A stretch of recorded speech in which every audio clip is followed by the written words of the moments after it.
So a quick little update on the backyard. We have a brand new border collie. It doesn't seem that interested in the chickens. But over the summer, during all the wildfires in California, the air became pretty toxic, and one of our hatched hens, this girl's sister, passed away. At least I think it was the air quality. Wasn't any signs of attack or other disease. But anyway, so since then, they're in the middle of a molt right now, if you can see. That one is, the feathers are all coming off all over. So she's just finished hers, but the other ones are kind of going through it. She's just finished hers. You can see the feathers all over the place. But if you see inside, we have 4 new poulettes. So they're 9 weeks old, maybe 10. When we got them, they were supposed to all be the same age, but there's Delaware in the back over here. It's much bigger. So I just wanted to show how I set this up. I just put a piece of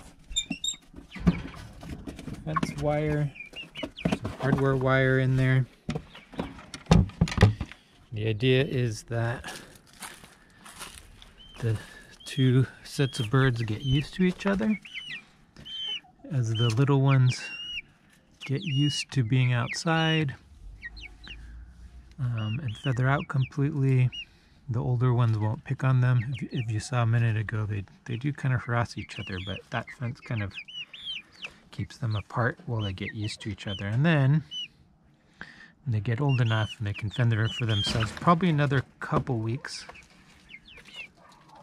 or a couple months I should say, then we integrate them.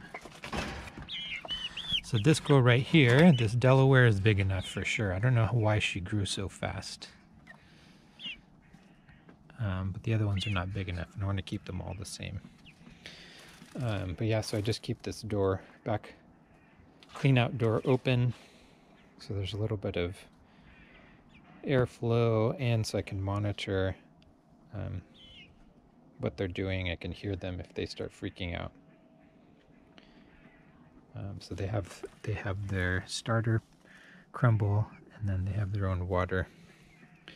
And then also, just because it's been cold this December, it's been dropping into the 30s at night, I put a heating pad underneath and I just let it run all day, and it raises the temperature. And with my thermometer gun at midnight, I came out here, and the ground right here was about 70 or 80 degrees, so that's plenty warm enough to keep them through the night. So they seem to be happy. I just transitioned them to being outside completely. I'd been moving them inside and outside from the brooder to here, but now they're old enough, they're fully feathered out, they can stay outside.